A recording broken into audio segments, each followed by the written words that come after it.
골로새서 1장 6절 한 절 말씀을 우리 함께 읽습니다. 골로새서 1장 6절 말씀 다 같이 시작. 이 복음이 이미 너희에게 이르매 너희가 듣고 참으로 하나님의 은혜를 깨달은 날부터 너희 중에서와 같이 또한 온 천하에서도 열매를 맺어 자라는도다. 아멘. 우리가 저번 주 수요일 골로새서 강의 두 번째 시간을 나누면서 그리스도인의 맺는 그 좋은 열매라는 것은 내가 맺는 것이 아니고 내게 들려진 이 복음의 능력, 복음의 역사로 말미암아 열매가 맺혀지게 되는 것임을 우리가 확인했었습니다. 그래서 성령의 열매를 통해서도 그 비유를 했었는데, 성령의 열매는 성령이 내게 맺혀지게 만드는 그러한 열매라고 말씀을 드렸어요. 그래서 성령의 열매를 내가 맺는 것이 아니라 성령 하나님이 내 삶을 간섭하셔서 내 삶에 맺게 만들어주는 그 열매들이 바로 성령의 열매였음을 나눴죠. 그래서 그럴 때 내가 가만히 있어야 되는 것이 아니라 이 복음의 능력이 내 마음속에, 신앙의 양심 속에 외칠 때에 내가 그 외침 속에서 바르게 반응하는 것, 이것이 바로 성령의 역사와 나의 의지적 순종이 유기적으로 묶이는 것임을 우리가 나누었습니다. 그래서 성령의 능력만 갖고 되는 것도 아니고 내 종교적인 어떤 열심만 갖고 되는 것이 아니라 성령의 역사와 함께 그 역사하심 속에 내 의지가 순종함으로 온전하고 바르게 반응할 때, 그렇게 유기적으로 묶여질 때 어떻게 해요? 성령의 열매가 맺혀지는 거예요. 내 삶에 맺혀지는 것을 보게 되는 거죠. 결국 하나님을 신뢰함으로 순종하려는 나의 노력은 필요한 것입니다. 그렇게 변화하려고, 그렇게 순종하려고 애쓰다 보니까 어느 순간 내 삶에 성령님이 원하셨던 아름다운 열매가 맺혀져 있게 되는 그런 현상들이 내 삶에 가득 고여 있게 되는 것을 보게 되고 알게 되는 것이에요. 이것이 바로 그리스도인이 맺어가야 하는 열매였습니다. 그러면 오늘은 그 저번 주의 내용과 연장선상에서 그렇게 우리가 열매를 맺기 위해서, 그렇게 변화된 삶을 살기 위해서 성령의 간섭하심 속에 내 삶이, 내 의지가 순종하려고, 그런 반응을 하려고 애를 써갈 때 우리가 더욱더 유의하고 어떤 변화의 과정을 거쳐가야 하는지에 대해서 좀 나누어 보려고 합니다. 그리스도인이 이러한 성령의 간섭하심으로 말미암아 성령이 맺게 해주시는 열매를 맺어가기 위해 내가 믿음의 싸움을 싸워가려고 애쓰고 노력할 때 꼭 인정해야 하는 것이 하나 있어요. 그러니까 전제로 이것을 인정해야만 그런 변화된 삶을 살아가기 위해 애쓸 수 있다는 거예요. 이 전제되는, 인정해야 되는 것이 뭐냐, 전제함 속에 인정해야 되는 것이 뭐냐, 그것은 사람의 생각, 내 생각하는 것과 하나님의 생각하는 것이 다르다라는 거예요. 우리가 너무 많이 들어왔던 이야기죠. 하나님의 생각은 내 생각보다 크고 하나님의 생각은 내 생각보다 높다라는 거예요. 그러니까 감히 인간의 최고의 지혜는 하나님의 가장 낮은 지혜보다도 더 못하다는 거죠. 우리는 너무나 그걸 잘 인정을 합니다. 그러나 내 삶 가운데 그것을 적용해서 바라보기는 잘 어려워요. 그렇게 잘 못 바라. 왜? 내 경험의 한계가 너무 크기 때문에. 근데 그보다 크신 하나님을 잘 인정을 못하라는 거예요. 이사야서를 한번 우리가 찾아봤으면 좋겠습니다. 이사야서 55장 8절에서 11절. 구약성경 이사야, 시편 뒤에 있죠. 시편 뒤에 있는 이사야서 55장 8절에서 11절. 55장 8절에서 11절. 구약성경 1036쪽. 욥기 시편 잠언전도 이사야, 욥시 잠전하 이렇게 되죠. 55장 8절에서 11절까지 우리 교독합니다. 이는 내 생각이 너희 생각과 다르며 내 길은 너희의 길과 다름이니라. 여호와의 말씀이니라.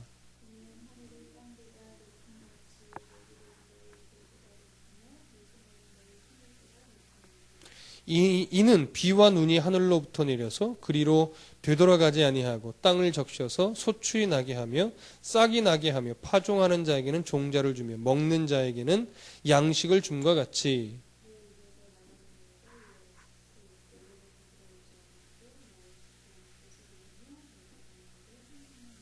아멘. 지금 이 이사야의 이 말은 지금 바벨론의 어떤 포로가 되어 있는 이스라엘 백성의 그 형편 속에서 그들을 위로하는 겁니다. 그러면서 55장, 56장부터 이어지면서 무슨 말이 나오냐면 하나님께서 너희들에게 길을 열어주실 것이다. 이런 구원의 소식들을 전해주는 거예요. 그러면서 무엇을 떠오르게 만드느냐? 메시아의 소망을 갖게 만들어요. 하나님께서 약속하셨던 그 메시아, 언젠가 우리를 포로의 압제에서 해방시켜주고 우리를 배고픔에서 배부르게 해줄 그런 영웅적이고 전투적인 메시아를 늘 고대한단 말이에요. 그리고 다시는 이런 심판이 없을 거라는 그런 마음으로 이 이사야의 말씀을 듣습니다. 그러나 하나님의 생각은 어떻게 해요? 사람의 생각과 달라요. 그들이 고대하던 메시아가 오므로 이들의 포로 생활이 끝나는 것이 아니에요. 전혀 다른 방법으로 포로 생활이 끝납니다. 그리고 또한 다시는 이런 심판이 없겠지라고 했지만 로마의 압제 속에서 이스라엘은 후대에 다시 한 번 더 멸망의 길을 걷게 되죠. 그 멸망의 길이 어디예요? 포로 로마의 압제에 있다가 AD 한 70여 년경에 다시 이스라엘은 다 박살이 납니다. 그래서 또 디아스포라로 또 흩어지게 되죠. 이런 것처럼 이스라엘 백성이 고대하고 기대하는 대로 역사는 흘러가지 않았습니다. 그러나 그럼에도 불구하고 하나님의 나라는 하나님의 계획대로 어떻게 돼요? 확장되어져 갔어요. 이것이 바로 사람의 생각과 하나님의 생각이 다르다는 겁니다. 우리가 예수의 이름으로 어떤 일을 할 때 우리에게 늘 어떠한 그런 잘못된 생각을 갖고 있냐면, 내가 하나님 아버지 앞에 이렇게 열심으로 기도하면, 내가 하나님 아버지 앞에 이런 종교적인 열심을 내면 하나님이 최소한 내게 이 정도는, 이런 것은 해결해 주겠지, 이런 건 채워주겠지, 이런 형통을 주시겠지라고 우리는 생각을 합니다. 그러나 하나님은 그런 우리의 기대와는 전혀 다른 방법으로 상황을 끌어가시는 것을 보게 됩니다. 교회를 개척해 보니까 그걸 더 많이 느끼는 것 같아요. 개척할 때 이 사람은 올 거야, 우리 교회로 오겠지라고 몇몇 가끔 이렇게 한 번쯤 기대해 보는 이렇게 분들이 있지만 여지없이 그런 분들은 교회에 오지 않는 것을 볼 수 있습니다. 마찬가지로 그럼에도 불구하고 전혀 예상치 못한 곳에 손길을 통해서 하나님은 성도를 보내주시고 돕는 자를 또 보내주시는 것, 또 채워주시는 것, 우린 너무 많이 경험합니다. 근데 그럼에도 불구하고 우리의 연약한 인간의 이 본성은 또 다른 무엇인가를 자꾸 기대하게 돼요. 물론 큰 테두리는 하나님이 채워가시겠지라는 것은 변함이 없는데, 그런 와중에도 또 하나님 이 사람을 보내주시면, 아니면 이렇게 도와주시면, 아니면 이렇게 채워주시면 어떨까요? 라고 하면서 하나님의 채워주심의 그 손길을 내 방법으로 자꾸 내가 기대하는 쪽으로 하나님이 채워주시기를 자꾸 생각하고 그 틀에 맞추려고 하는 것이 어찌 보면 우리의 뽑아지지 않는 본성인 것 같습니다. 그렇기 때문에 오늘 말씀을 통해서 우리는 자꾸 어떤 싸움을 싸워가야 됩니까? 하나님을 내 기대 속으로 집어넣으려고 하는, 하나님의 능력을 내 기대 속으로 자꾸 넣으려고 하는 이런 우리의 본성된 죄의 모습들을 끊으려고 하는 싸움을 싸워가야 할 것입니다. 그러한 아주 큰 모델로 성경이 우리에게 보여주는 예가 바로 사도행전 16장입니다. 한번 신약성경 찾아보시죠. 사도행전 16장 11절에서 14절. 사도행전, 요한복음 다음에 사도행전 16장 11절에서 14절까지입니다. 15절까지 보죠. 사도행전 16장 11절에서 15절 교독합니다. 우리가 드로아에서 배로 떠나 사모드라게로 직행하여 이튿날 네아폴리로 가고,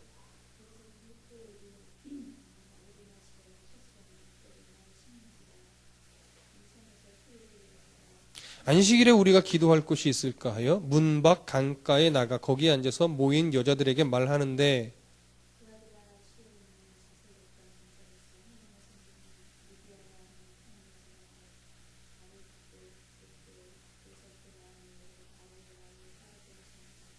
함께요. 그와 그 집이 다 세례를 받고 우리에게 청하여 이르되, 만일 나를 주 믿는 자로 알거든 내 집에 들어와 유하라 하고 강권하여 머물게 하니라. 이 사도행전의 이 말씀은 바울이 원래 이 마게도냐 지역에 있는 이 빌립보 이 지역으로 복음을 전하러 가려고 하지 않았었는데 하나님께서 바울을 이리로 끌고 가셨어요. 근데 어떻게 이런 경위가 됐냐? 원래 바울은요, 이 로마의 대로를 따라서 중요한 해안 도시였던 에베소 지역으로 가서 복음을 전하려고 마음을 먹고 그렇게 여행하려고 했습니다. 근데 하나님 그 길을 막았어요. 그래서 다시 바울은 부르기아와 갈라디아 지방을 거쳐 비두니아 지역으로 이렇게 다시 올라가려고 애를 썼어요. 근데 성령 하나님께서 번번이 그 길을 막으신 거예요. 막으면서 하나님이 어떤 환상을 보여주시느냐? 마게도냐의 환상을 보여주시는 거예요. 그래서 마게도냐 형제들이 이리로 와서 우리를 도우라 이런 환상을 보게 됨으로 말미암아 이로 인해서 그러면 하나님께서 나를 그 길로 보내시려고 하는가 보다. 그래서 그 보여주신 환상에 이끌려서 어디로 가냐면 마게도냐 지방으로 가서 마게도냐 지방 안에 있는 빌립보로 성령 하나님께서 이끌어 가셨습니다. 그래서 그가 순종함으로 자기가 가고 싶었던 길을 가지 않고 성령님이 보여주신 그곳으로 갔어요. 갔더니 하나님께서 이렇게 성령 하나님께서 바울을 이런 곳으로 보냈으면 거기서 어떤 복음을 전하기에 좋은 상황과 복음을 들어야 될 사람들을 만나게 해주셔야 되는데, 근데 빌립보 지역에 딱 가보니까 복음을 전할 수 있는 사람을 만나기도 어렵고 복음을 전하기에 중요한 거점으로 늘 삼던 회당도 없는 거예요. 당시 유대인들은 어느 지역에 있든지 유대인 남자 10명만 모여 있으면 회당을 지어야 하는 규례가 있었어요. 꼭 회당을 먼저 지었습니다.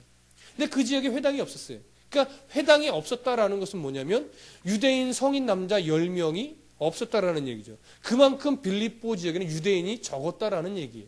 그러니까 유대인이 적다라는 건 뭐예요? 이방인이 훨씬 많았다는 얘기고, 그곳에서 어떤 복음을 전하는 어장이긴 하지만 복음을 전하는 어떤 거점으로 삼을 만한 지역이 없었다는 얘기예요. 그러니까 바울이 복음을 전하기 참 어려운 상황이라는 거죠. 어려운 상황.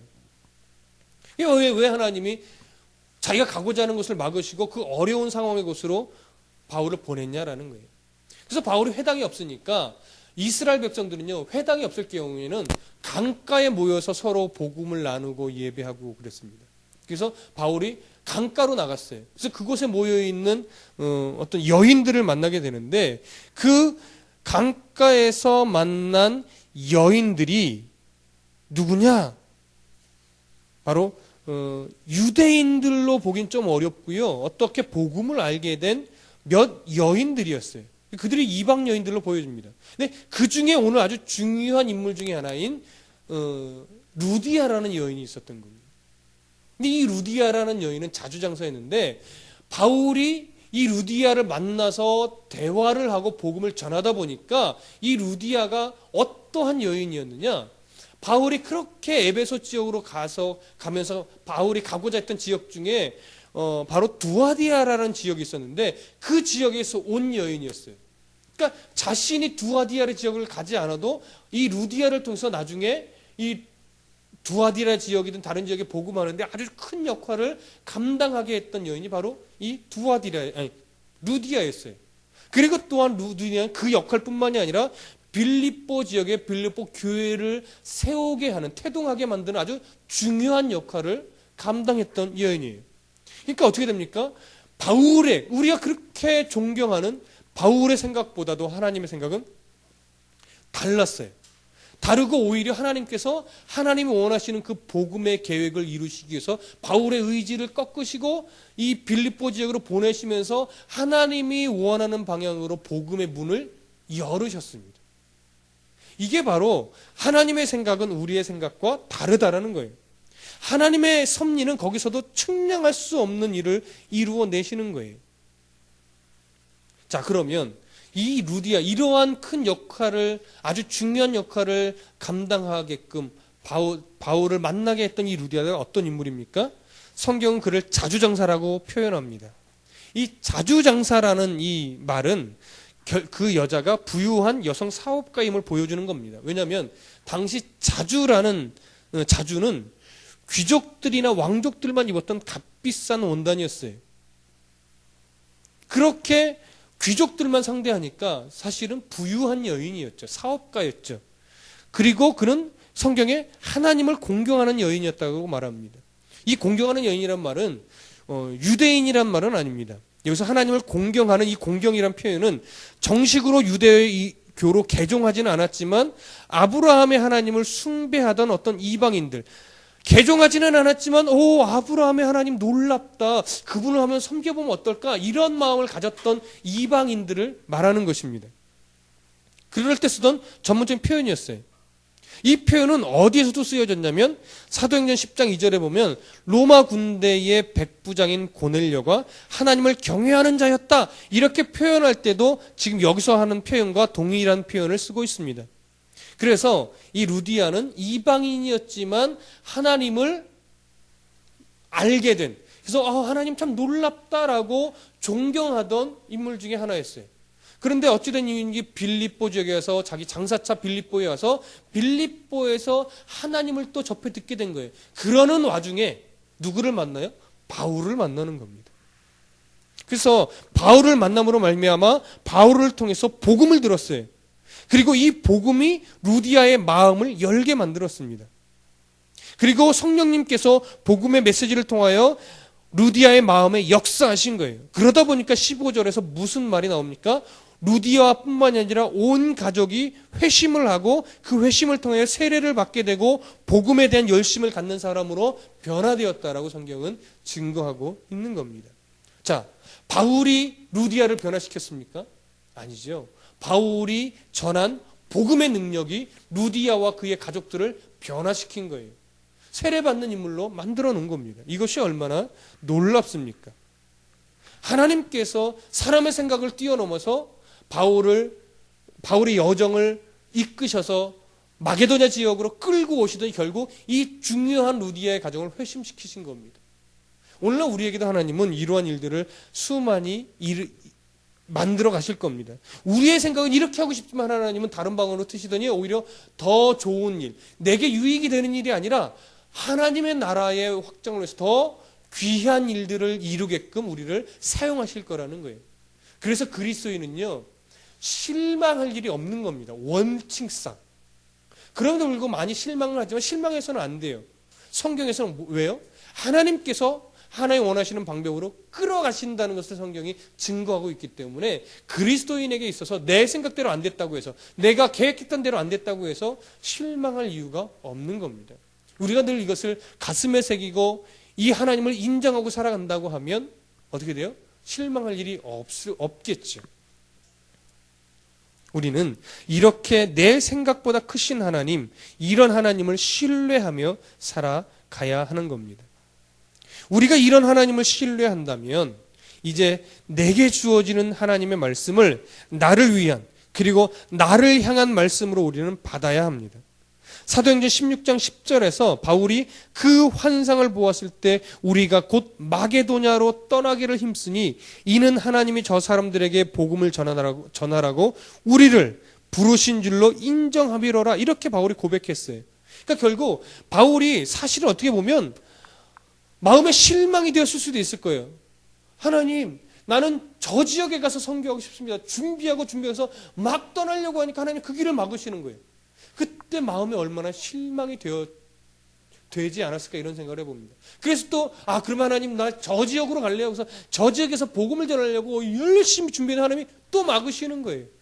그럴 때 바울의 마음에 실망이 전혀 안 됐으리라고 보기는 어렵습니다. 그러나 실망이 되었겠지만 그럼에도 불구하고 바울은 무엇을 꼭 쥐고 있었냐면 하나님은 내 생각보다 크다 이거예요. 하나님 무슨 계획과 뜻이 있다 이거. 이것을 바울이 붙잡은 거예요. 그래서 여러분 16장 바울이 그 하나님의 말씀을 인정해요. 16장 10절 한번 보십시오. 바울이 이렇게 말합니다. 바울이 그 환상을 보았을 때 우리가 곧 마게도냐로 떠나기로 힘쓰니 이는 하나님이 저 사람들에게 복음을 전하라고 우리를 부르신 줄로 뭐요? 인정함이로라. 하나님이 보여주신 그것을 믿고 신뢰하는 거예요. 신뢰하니까 보여주신 환상을 보고 이것이 하나님의 뜻이구나 하고 그것으로 달려갈 수 있는 믿음이 거기서부터 생겨난 거예요. 그러니까 바울이 열심히 특심이라서 되는 것이 아니라 바울이 무엇에 대한 아주 근거를, 믿음이 어디에 근거 뿌리를 내리고 있느냐? 하나님의 그 신실하심, 하나님의 일하심, 이것에 그의 믿음이 뿌리 내려 있기 때문에 그렇게 마게도냐로 달려갈 수 있었던 것입니다. 우리도 우리의 삶 속에 바울과 같은 이런 고백이 일어나야 할 것입니다. 내 목적대로 안 됐었다 할지라도 하나님이 선한 일을 이루시리라. 하나님이 그 구원의 계획을 이루시리라. 내 생각보다 크신 하나님, 나는 그 하나님을 신뢰합니다. 이러한 고백들이 우리가 날마다 우리의 삶 가운데 일어나기를 간절히 바랍니다.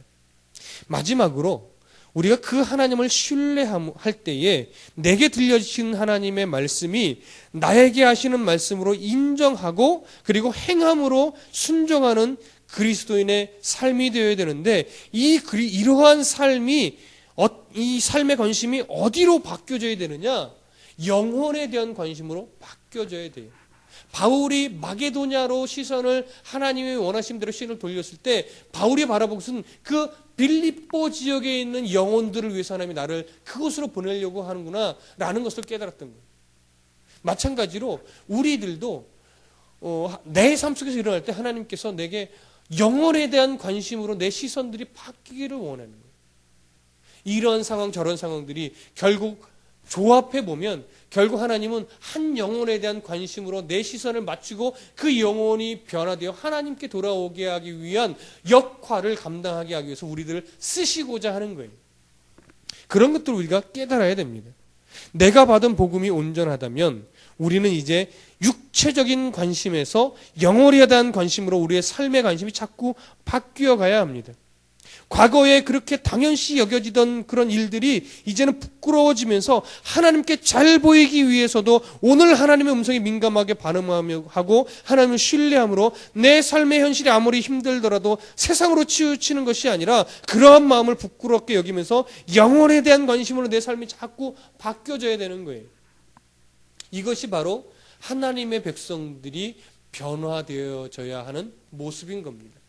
신앙생활을 수십 년 했는데도 영혼에 대한 관심은 없고 늘 교회 안에서 신앙생활을 할 때 내 육신의 형통, 잘됨 이런 것에만 관심이 있다고 하면 그 사람의 신앙은 아직도 성장하지 못하고 건강하지 못하고 병들어 있고 어린아이로 머물러 있는 수십 년째 어린아이로 머물러 있는 참 병든 신앙이 이라는 증거인 것입니다.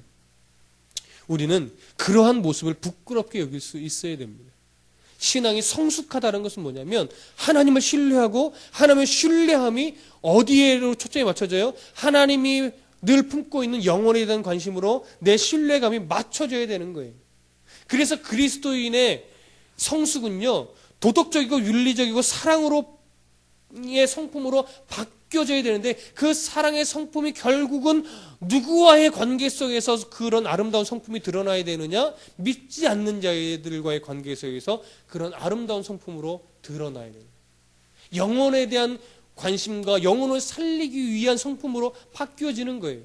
그렇게 될 때 여러분 믿지 않는 자들과의 관계 속에서 함부로 화를 낼 수 있습니까? 못 내죠. 왜? 그 영혼에 대한 관심이 하나님이 그 영혼을 사랑하듯이 나도 내 마음이 이 예수 그리스도의 은혜로 말미암아 영혼을 사랑하는 그런 성품으로 바뀌어진다고 하면 믿지 않는 자들에 대해서 함부로 화내거나 싸우거나 다투거나 욕심부리거나 내가 손해보지 않으려고 하거나 이러지 않게 된다는 거예요. 예전 같으면 너는 죽고 나는 살아야 돼. 너는 승진 못해도 나만 승진하면 돼. 예. 버라이어티에서 가끔 얘기했듯이 나만 아니면 돼. 이러한 생각이 아니라 내가 손해볼지언정 네 영혼이 살아야 된다. 이런 관심으로 바뀌어진다는 거예요. 이것이 지금 바울이 갖고 있는 생각이요. 성경을 통해서 하나님께서 우리에게 바꿔져야 한다라고 강조하는 메시지인 것입니다. 이제 늘 우리가 기도하십시다. 하나님, 세상으로 맞춰지는 이런 마음들을 하나님 없애주시고 이제 하나님을 향한 그 열심이 영혼에 대한 관심으로 바뀌어지게 도와주시고 내 삶의 어떤 형통으로만 구하던 것을 하나님 이제는 영혼에 대한 기도로 그리스도인다운 삶에 대한 변화에 대한 기도로 바뀌어지게 하여 주시옵소서. 이러한 모습들로 우리의 삶이 아름답게 변화되기를 간절히 소원합니다. 그러므로 말미암아 우리 삶에 아름다운 열매들이 맺혀지기를 간절히 소원합니다. 기도하겠습니다. 하나님, 우리의 삶을 아름답게 바꿔주시니 감사합니다. 루디아의 회심을 통해서 하나님께서 큰 일을 이루어 가셨던 것처럼 사도 바울의 여정을 막으시고 바꾸셔서 결국 하나님의 뜻을 이루도록 이끌어 가셨던 것처럼 하나님 우리들의 삶도 하나님의 뜻 안에 온전히 순종하고 복종하게 도와주시고 우리의 변화된 삶으로 말미암아 하나님께서 열매를 맺으시고 하나님의 아름다운 뜻을 이루어 주시옵소서. 도구의 삶을 살아갈 수 있는 복된 성도가 되기를 소원하옵고 살아계신 예수님의 이름으로 기도했습니다.